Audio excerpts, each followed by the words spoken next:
everyone, and welcome to 1923 Main Street. Home of the Daddy-Daughter Disney Travel Podcast.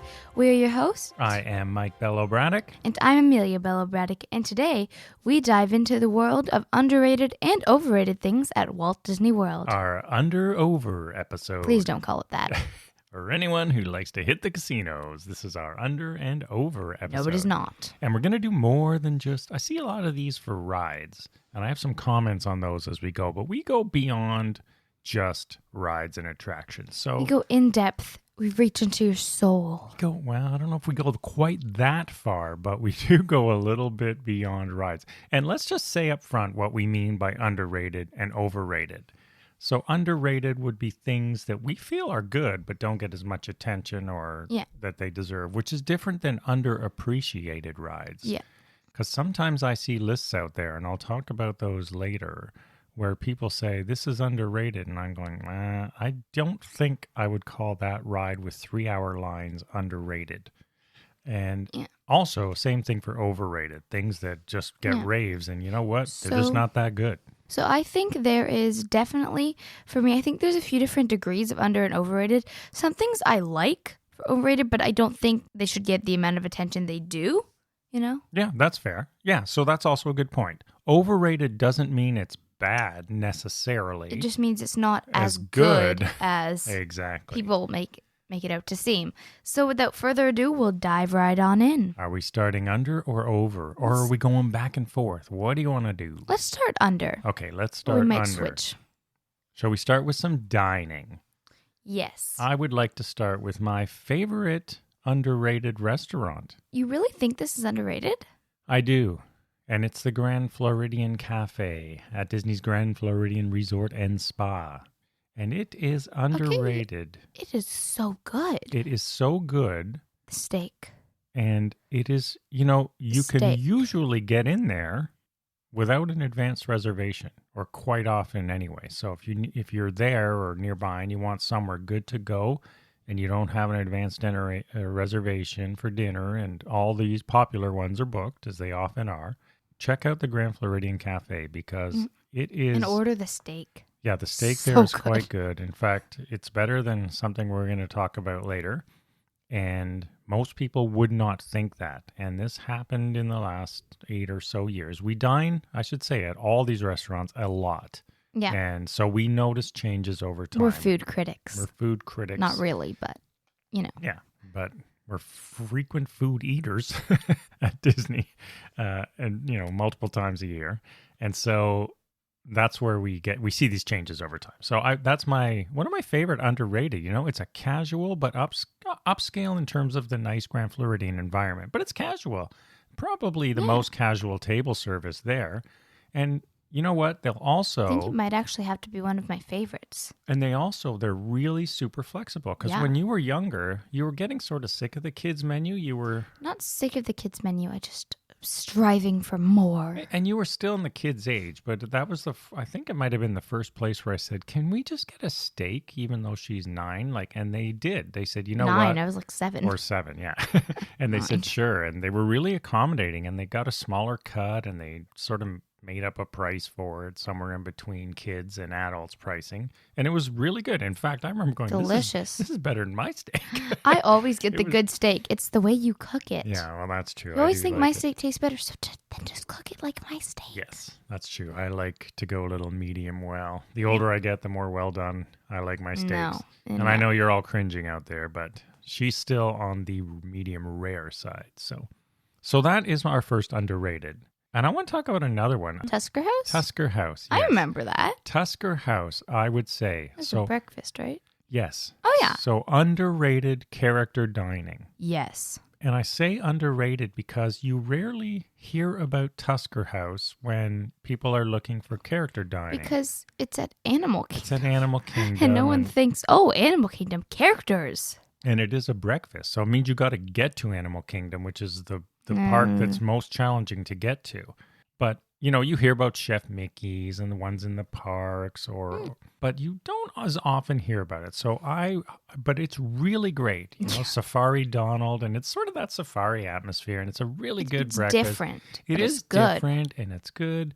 And It's a little bit laid back. It won't be a buffet anymore Yeah. when it opens, but they're going to make all these family style from the looks of it when they reopen the restaurant. So definitely take a look at Tusker House for character dining. And what we do is tie it into a park visit, obviously. So you pick a day when you're going to go to Animal Kingdom, book your fast passes for that day, and start your day off at Tusker Or House. go to Extra Magic and then if they have it. go on a and ride, tire yourself out, then eat. Head to breakfast. But I think it's so different, and if you're sort of sick of the Chef Mickey's sort of vibe and you want something different, I would definitely go there. I want to go there again. It is the Mickey Mouse Clubhouse type of character group. But it's not. It's sort of a different vibe than it's a Chef different Mickey. vibe. I want to go there again. Yeah, we'll definitely go there again when it reopens. So watch for that one. We consider that to be an underrated character dining experience. All right, what's next? Moving away from dining. Let's move away from dining. Let's go to what? Saratoga Springs Resort as a whole. Resort hotels. So, there's a couple that I would say are underrated, and they're the two DVC, Disney Vacation Club exclusive resorts, being Saratoga Springs, Old Key West. Exactly. Now, I would say Old Key West is underrated, but I would not. But I think Saratoga Personally, Springs. I think it's overrated. I was expecting it to be much better than it was. So you prefer Saratoga? Much. So you agree with my underrated? Yes. Saratoga is so, nobody knows about it. And people think that it's sort of like a moderate or even a value. People think it's not. It's luxury. It's crazy when you think about it. It's 65 acres. I think it's even larger than Fort Wilderness. I'm not sure. I haven't compared them, but either way, don't make that. No, I'm not making that statement definitively. But don't do that. At 65 acres, it is definitely by far the largest deluxe resort at Walt Disney World, and it is away from everything in terms of parks, but it is extremely close, walkable to Disney Springs, which is really part of its attraction. It's super laid back. It's really like, if you want to picture your Disney vacation as renting almost like a condo in a community, that's what Saratoga Springs is like. It's not laid out like a traditional resort. And also, if you don't mind the transportation to the parks, because Disney is like, the property is really beautiful too. So if you don't mind the transportation, then definitely stay there. Yeah, and we usually have a car when we stay there. Yeah. It's not a must. And also, if you want a deluxe and you're choosing to stay at Animal Kingdom, you won't know how we feel about Animal Kingdom. It's not close to Animal Kingdom. So if you're staying somewhere that's far away from all the parks, go to Saratoga. Yeah. It's so much better. Yeah, I would agree. And it's really good. There's 5 pools. The proximity to Disney Springs is gold. There are many different areas. If you're shoppers, stay at Saratoga. Yeah, For people who don't mind transportation, stay at Saratoga. If you like horses, stay at Saratoga. It is themed after Saratoga Springs, New York, because Walt Disney loved. I don't know what that is. That's a famous raceway, horse racing track. Fully aware. Yeah. And there are 5 pools, as I said. We have our pool hop challenge that we do. I've talked about it on my blog. TGSHC. The Great Saratoga Springs Pool Hop I have a song. Challenge. I have a song. You have a song for everything. You have a song in your heart, which is why you're a Disney kid. But it's the TGSHTC, the Great Saratoga Springs Pool Hop Challenge, the TGSHTC. Can you beat it? It's a challenge. Oh, I hadn't heard that whole thing. If you're curious about it, go to Fantastic Jungle. At my blog at mikebellobraddock.com. Not a jungle, but a jingle. Always a plug in I have a couple of posts on it. So if you stay there, try and beat our time on the Pool Hop Challenge. And the resort is 21:26. Is 21 minutes and 26 seconds. Yes. All 5 pools, 1 minute at each pool. All the details are in that blog post. Yes. But the resort itself is along the Lake Buena Vista Golf Course, so it's quite picturesque. There's also the Tree House Villas there, which we have not stayed in. That's one of the few accommodations we have not stayed in. I really don't have a desire to, just because of where they are, but some people might like it. They're at the far end of Saratoga Springs. Of course, we go to that pool as part of the challenge, so we go to that area quite often. But Saratoga Springs, check it out. Definitely an underrated Walt Disney World Deluxe Resort Hotel. Okay, what's another hotel area? Well, I'm going to call, I struggled with this one because I started with 1 or 2 things from this resort property, and then I realized, you know what? The whole thing. The whole thing is underrated, except for the people who stay there. And for the people who stay there, they would call it the biggest secret. And what are we talking about? Fort Wilderness. Disney's Fort Wilderness, which is one of the first... If you don't go there, you first can't places I ever call stayed. it a boring campground. You can't. I started putting this underrated because I was talking about Chippendale's campfire show. Yeah, it's underrated. Hoop-de-doo's underrated. Then we started talking about Hoop-de-doo. Then we Trails started talking End is about Trails underrated. End. Then we started talking about horseback riding. And then we realized, you know what? It's all just underrated. Disney's Fort Wilderness That Campground entire property. is so underrated. And I'm not saying or suggesting you have to stay there. No, don't stay there. Just go visit it. But definitely book Make some a day of of these it. Go to things. the afternoon. Go horseback riding. Then go to the hoop-de-doo. Then go to the campfire at night. Like, just make a day of it. It's really fun. Yeah, it's really fun. And there's some shopping in the old trading post there. And it's just a really good old place. And, Reflections will change it if that comes back on track. It's been paused now with all the COVID stuff going on, that resort hotel that's going to be on its doorstep. Yeah. So, but you know what Fort Wilderness is? What? And I mean, the Reflections might ruin this, but it's sort of like not Disney. Does that make sense? well, you know what Fort Wilderness is to me? It's like it's a playground. It's sort of. Frontierland as a resort. Yes. That's really what it is. Yes, that's the perfect way to describe it. That's what I always thought growing up as a kid. And as we discussed in our episode 2 episodes ago, we Everyone- both love The Frontierland. Disney Adventurer will love this. Yes, the Disney Wilderness, Adventure, as we discussed in our Disney DNA episode, will love Fort Wilderness. So if you have not taken the time to check it out, Check it out. do yourself a favor and check it out. You can also, you don't have to have a trailer or tent to stay there. They do have a few cabins. Which are moderates. Yeah, which are considered values. moderates. Yeah, so they're sort of like rustic bungalows, I guess. Yeah. Definitely check those out. But Fort Wilderness is underrated, I would say, in that regard. But not amongst the people who stay there who know of all its virtues and values. Yeah. Well, I mean, I guess everyone who stays at all of these places knows. And I So have, what do you have next? I have one thing that's sort of related. I don't know if you agree with this, but I consider this attraction in the Magic Kingdom to be underrated. And it's been under refurbishment recently, but Okay. the Walt Disney World Railroad. The train that runs around the park? Train that runs around the park. You can go on that.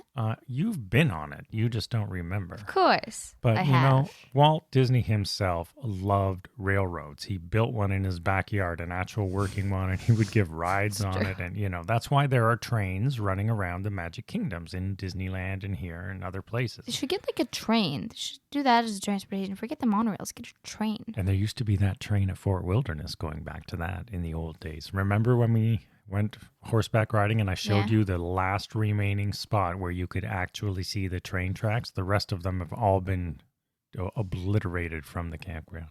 But I digress. So the Walt Disney World Railroad, if when it's So back up and cool. running, yeah, It's take like a it used ride. to be, rope drop. It used to be like the people were Yeah, on the that. characters would come in on the train, Yeah. and I miss rope yeah, drop. I miss the real Disney rope drop thing. Imagineers, who we know listen to our show, bring back rope drop. So definitely check out the railroad when it reopens. And you can sort of take it, there's little stops, like there's one by Splash Mountains. So you can hop on at Main Street Station and go right to Frontierland and get off there. And then there's another stop by the other side of Fantasyland, very close to Tomorrowland, behind the Big Top area, and you get off there. So there's 3 stops around the park. Now, the last underrated. Well, this is... What else is underrated? Here's one I want to talk about, and I'm bringing this up because when I was looking into this, This is not I underrated. said, hey, let's check out what other people think are underrated. And this boggled my mind. So I looked at a lot of lists from some popular websites and other things online, and countless numbers of them had the Tomorrowland People Mover as the number 1 underrated attraction. I'm sorry. What? Now, let's start by saying we love the People Mover. But it's not underrated. It used to be called the Wedway People Mover after You know what it's Walter Elias Disney. It's like saying, yes, and the most underrated attraction is Big Thunder or Everest. And it's not, I say it's not underrated because there are When many it has times. an hour line, Yeah, there are you cannot huge call lines. it underrated. So You can't, the okay? things we're talking about, underrated, are lesser known but good. We love the People Mover, but it is not underrated. It's a good ride. If We've anything, been there when there's gigantic it's lines. overrated. Yeah, if you look at it that way, exactly, you could say this ride's overrated. Why 'cause does there it are- have an hour-long line? Yeah, I've seen longer than that. I know, but So that's not even you could joking. say it's underappreciated, maybe. Yeah. But, the fact that People everybody's... are willing to wait an hour-long lines for it. Yeah, and that everybody's talking about it. I don't call it underrated. I do love it. We do love it. Don't get us wrong. Great. Not underrated. We go on it all the time. But it's not something I would consider underrated by any means, like all the rest of them are. Now that one was sort of in the middle, let's move on to overrated. Oh, overrated. And why do I have more things than overrated? Yeah, you started with this as an underrated episode, and me and my that's ideas. True. This episode originally was going to be underrated only, but then we started, there's some this or that, and we're going to start with the first one. I alluded to it earlier with our very first underrated. Well, we didn't even need to talk about this one. Well, we can talk about it quickly. What was our first underrated, Okay. as you recall? Underrated. Underrated. What was the first thing we talked about? Grand Floridian Cafe. The Grand Floridian Cafe. Yes, and the yin and yang of the Grand Floridian Cafe is what? Narcoossees. Oh boy. How do I even describe Narcoossees? It's like a ride that it was good in its day, but then it's getting old and they haven't refurbished it. It's sort of like that, but it's a restaurant. And here's just don't change anything. It just keeps going. Well, that's not why I say it's overrated. I'm talking about the food. Yeah, they didn't change it. It's not that good, and it's the same thing all the time. It's actually gotten worse. That's how the food worse. The food started to go. So Narcoossee's for many years was my number one favorite when I do my top 10 list annually. You used to really like it. Loved it, and the next one we're going to talk about as well. But it was number one. Now, the location I still love. It's out on the water. It's a really cool spot on Seven Seas Lagoon. You go there for pictures. Yeah, you go for pictures. You can see the fireworks if you're eating there late. It's a really good ambiance, which is where I would disagree a little bit with what you said. It's not the ambiance that I don't like. It's the food. But the food has gone downhill. It tastes good. And then this is when we noticed eating at the Grand Floridian Cafe. There was one day I remember. What they need to do is move the chef from the Grand Floridian Cafe over to Narcoossee's. And I remember saying to you, boom. This steak is better than the one we just paid twice as much for at Narcoossee's. And I told I remember telling our server that, and I said, let your chef know. And they were really happy, right? It's all the same resort, but they they compete with each other in that way. So it's better. Not only is it better than Narcoossee's, but it's better than most of the other restaurants at the Grand Floridian. As we said, Narcoossee's is not bad, but for the price you pay, it is not good value. So if it's overpriced, it's definitely overpriced for what they deliver. Yeah, and even if it was cheaper, I don't know if I'd still eat there because the food, it's just not that good. Yeah, Citrico's is better. Obviously, Victorian Albert's is better. I think Grand Floridian Cafe is better than Citrico's. Yeah, they're at least some of their dishes. They're close, yeah. Some of their dishes Citrico's is okay. Citrico's has some good dishes, though, but I think those two compete with each other much more closely than Narcoossee's does. And let's go to our related one. I don't want to talk about this too much, but we have to mention it because we've talked about it in the past. Ohana. We talked about it in our Polynesian episode. Breakfast is good. Dinner, not so much. Exactly the same thing. It's almost in lockstep. It was a little bit behind Narcoossee's in its fall from grace, so to speak, but it's it's okay if you want to go to the dinner, and it's living on its reputation. This is why I say it's overrated now. Its reputation lives on, and people look at all these old blog posts, how great Ohana is. It's not nearly as good as it used to be. Yeah. And I'm very sad about that because it was another one. These two were perennials on my top 10 dining list. Yeah. So now they're on the overrated list. Yeah, and moving on, if you've been wondering why I've been talking about Animal Kingdom so much, well, our next overrated thing is... Well, and it's not just Animal Kingdom, and this is maybe where you and I differ. So I'm going to be very specific, and what I feel is the Savanna View rooms. The Savanna View rooms at Animal Kingdom are overrated. Which I agree, but I think the entire resort is overrated. Well, let's dive into it a bit. So let me go first. You see all these great marketing pictures, and I'll admit, people standing on their balconies and looking, look, the animals are within reach, sort of, right outside my window. But, and it's true, you do sit on your balcony and see an animal, but really it's like sporadic. Yeah. Sort of most of the time you're looking at dead grass and trees, and then occasionally a giraffe will come by to its man-made feeder. So for me, the magic is not there. It's sort for of the like price you're paying. Yeah, it's kind of like when you You know when you go on like those little safari rides and you go along and you see all the different animals? Imagine like stopping at the giraffe part and just staying there. For days. And staying there. And not even and as staying much, there some more. Yeah. It's probably not even as good as that. So. And then imagine the giraffe leaving while you still stay there. So, yeah. It's no secret Animal Kingdom is on my bottom of my list of deluxe hotels. But I will say, I don't think the whole hotel is overrated. Yeah, and I want to disagree with you there. It's very good. It's very nice. It's extravagant. The decor and the lobby is beautiful. Exactly. It's nicely done. But they did a good job on it. And now we've had bad experiences. We talked about the cockroaches in our room. We saw cockroaches at Boma in the restaurants as well. The location, we've seen cockroaches there. It's the only one where we've seen that in rooms and restaurants. It's a deluxe resort too. And it's not just one. We saw multiple cockroaches there. They're not palmetto bugs. They're cockroaches.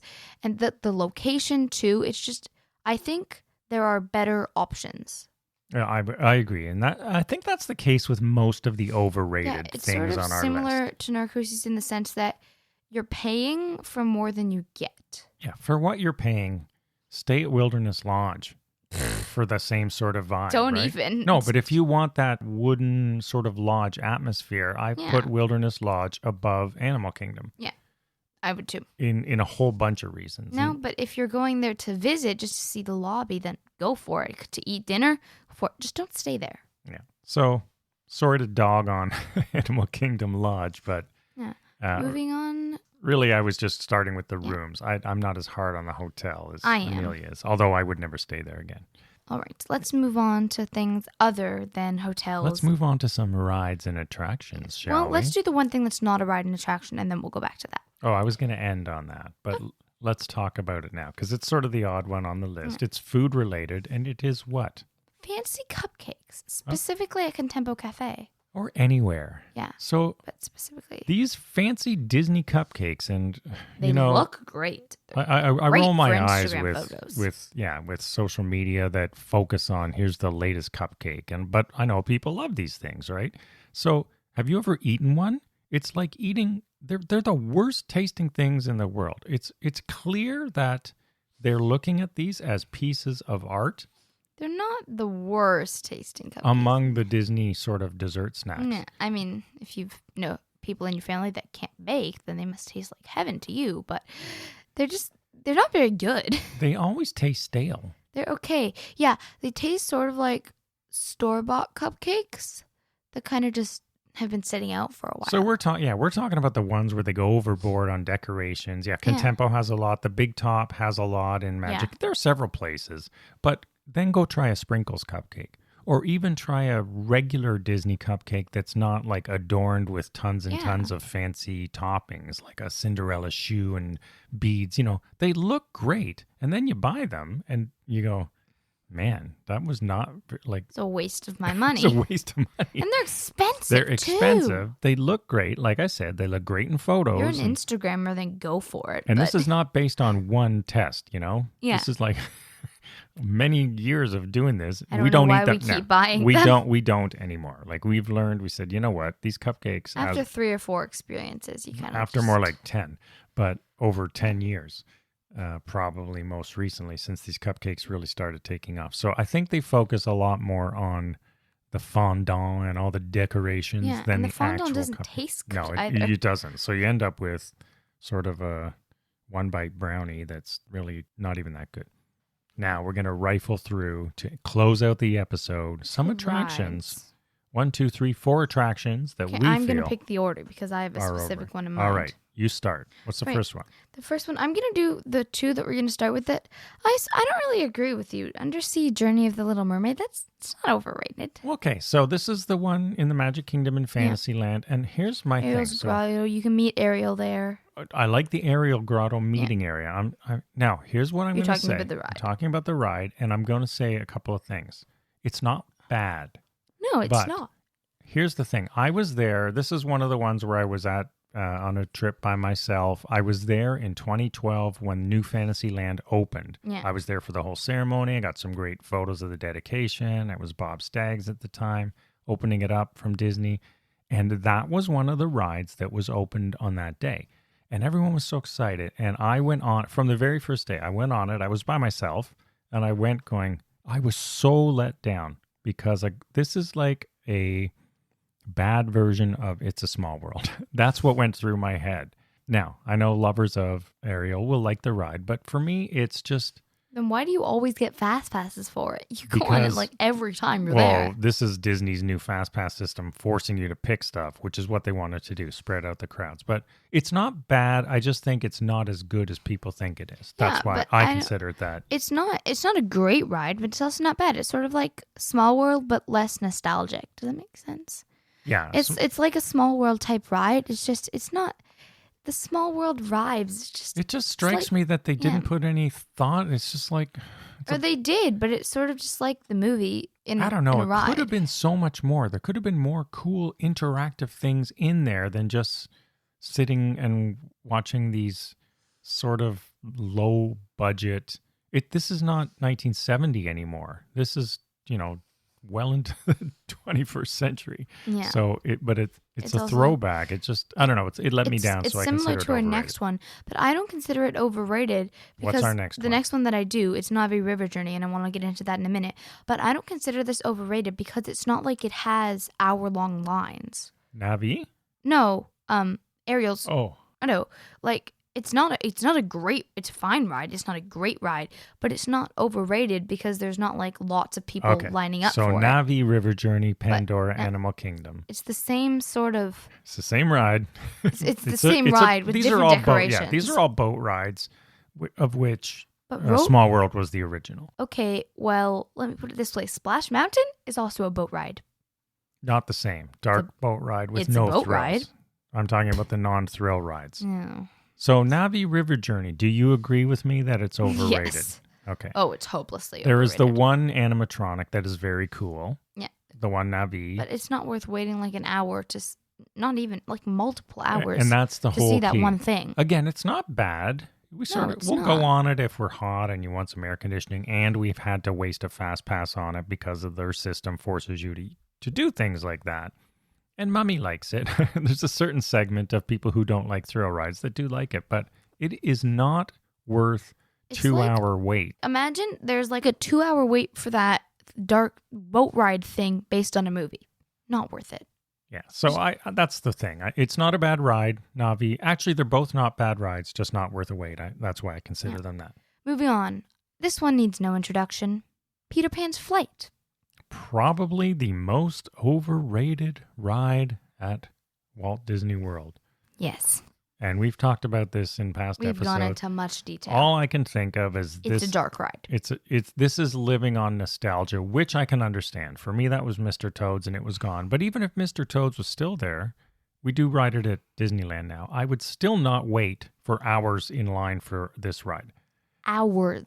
So plural. Peter Pan's Flight. Just sometimes we get fast passes to see it, and I like it. I think it's a fun ride. Again, it's okay. Cool when you look like you're flying over Neverland. It's a really good dark ride. Yeah. It's not a 2-hour line wait for a roller coaster. So it's just slightly overrated. Not bad. We would say slightly overrated. And we have one left on our list. Now, this one, you disagree with this one. I think. Well, as I thought about it, let's go. I think Toy Story Mania is overrated. Yes. I'm getting hate for this. I could see that too, because before Toy Story Land and Galaxy's Edge opened, I mean, Toy Story Mania was where everybody freaked out from the gate and ran to. Toy Story Mania, I want to put a little disclaimer here. It is a great ride. Love going on it. It's super fun. It's much better than Under the Sea or Navi River Journey or anything. Toy Story Mania is a great ride. However, it is not a line I would be willing to wait 3 hours for without a fast pass. Yeah, it's been ridiculous, and it's fun, but it's not like Rockin' Flight of Passage fun. I mean, remember in the paper fast pass days, people would freak out. I mean, they would run, the gates would open, and they would run to Toy Story Mania. What are you doing? Like you shoot things at a screen. It's Buzz Lightyear, right? It's a similar type of ride. Yeah, go to Buzz Lightyear. It's very similar, very fun. And I want to try it again now that I've seen Toy Story. Took you a long Now that time. I've seen the movies. As much as we tried, but yeah. But, So again, Toy Story Mania, we like all of these things almost. Some of them restaurants we wouldn't go back to, but not for a long time unless we hear they've changed. But we just feel that's what overrated means, right? It's just not worth that type of line. And I think it's probably a bit better now because there's more things in that park. So I love Hollywood and I love Toy Story Mania, but I would wait 2 hours in line for Rockin' or Flight of Passage just to go on it, but I would never Well, I do won't that wait 2 hours for or Mania. even an hour or even half an hour tops, maybe no, 20 minutes. 45 minutes is like the most ever. 45 minutes is a long wait. So I know we've gone a little bit longer in this episode than we normally do, but lots of over and under things to discuss. So let us know what you think. What are some of your overrated and underrated? Tweet along with us this week or send us an email. Check us out on social media at 1923mainstreet.com and 1923 Main Street. And we hope you have a magical day, and we'll see you again next episode. Bye-bye.